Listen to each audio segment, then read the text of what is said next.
کابل کې د ناقانونه برېښنا کارونې مخنیوي په موخه شپنې څارنه. د کابل برېښنا ریاست اړوند شپږم جنکشن څخه د ګلباغ تنګي سیدانو کلي ته د غځول شوې شبکې څارنې په موخه سفر. د ماښام تیاره خوره ده او د ناقانونه برېښنا کارونې مخنیوي څارنه ځکه دا مهال کیږي چې د شپې تیاره کې د ناقانونه برېښنا کارونې پیښې په ډیر دقت او کروالي تشخیص او کشف کیږي. د افغانستان برېښنا شرکت مسؤلینو او تخنیکي کارکوونکو له لوري له دې وړاندې هم د ناقانونه برېښنا کارونې مخنیوي څارنې شوي او دا بهیر منظم پر مخ روان دی. موږ د ناقانونه نښلول شوې برېښنا په تړاو له مخکې د رارسېدلي راپور له مخې پلان جوړوو او د مسؤلینو په ملتیا یې تطبیقوو. دلته د غره په لمن کې د تنګي سیدانو کلي ترانسفارمر غځېدلو مزو څخه په ډیر مهارت د برېښنا هغو پیرودونکو ځمکني ترومزي خپلو کورونو ته غځولي کوم چې لسګونه دورې د برېښنا لګښت پیسو له درکه پوره وړي دي او د پورونو له امله یې برېښنا پرې شوې ده.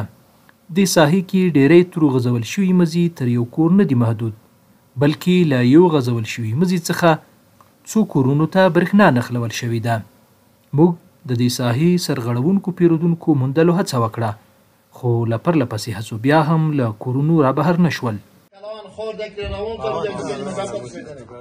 یوازې یو ماشوم په دې تړاو د تورو نښلول شوې برېښنا معلومات راکړل. د شپږم جنکشن مسؤلینو په وینا چې د دې ساحې ډیری پیرودونکو برېښنا د پورونو اوږدمهاله کېدو له امله پرې شوي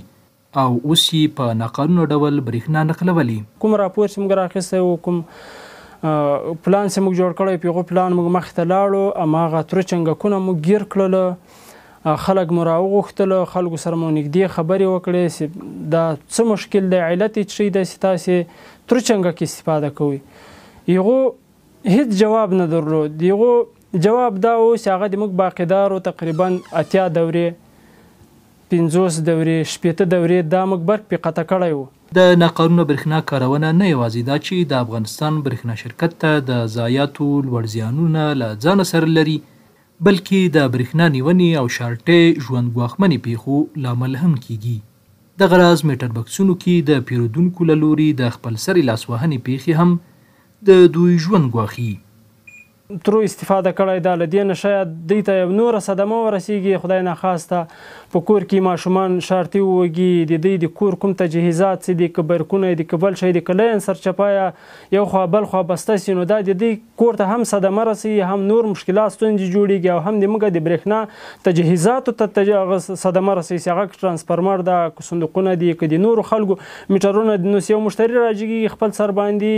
چنګک اچي نو په دې صندوق کې تقریبا 10 میټره مې 8 میټره مې دا ټول میټرونه صدمه ځینې وي دا ټول میټرونه خرابېږي پشتي پلیټ سوځي صندوق صدمه پیدا کوي د موږ کیبلونه سوځي هر مشکل پیدا کولی شي. د افغانستان برېښنا شرکت پر خپلو ټولو پیرودونکو د برېښنا لګښت پیسو پر وخت تحویلولو ټینګار سره مل دوی ته په قسطونو د پیسو تحویلولو اسانتیاوې هم برابرې کړي دي تر څو پیرودونکي له ستونزو سره مخ نشي او د برېښنا ناقانونه کارونې ته چې د بیت المال زیانمنول دي اړ نشي. پیسې زیاتې وي باقیداري زیاته وه هغه بیا د افغانستان برېښنا شرکت خپل تجارتي رئیس بیا رئیس اجراوي د هغو کار دغه کولی شي هغه خپل قسطونه ورته اجرا کړي خو موږ له دوی سره هره کومه همکاري کړې ده که برق خراب سوی ده که کنکشنونه خطا سوي دي که نوره کومه ستونزه یې هغه موږ هم لینیوي کارمندان لرو هم 400 لرو هم 50,000 وال لرو چې هغه کولی شي په خپل وخت باندې ساحې ته ځان ورسوي هغه که د شپې 1 بجې که وخت یې که ناوخت یې په هر وخت کې موږ له خپل امکانات سره ساحې ته ځان رسوو. د افغانستان برېښنا شرکت پر ټولو پیرودونکو غږ کوي چې د برېښنا هر ډول ستونزو حل لپاره د ځایي مسؤلینو او رهبرۍ د کارځایونو دروازې د دوی پر مخ خلاصې دي ځکه ټول مسؤلین د پیرودونکو هر ډول ستونزو ته پر وخت رسیدنه خپل یو ملي او وظیفوي مکلفیت ګڼي.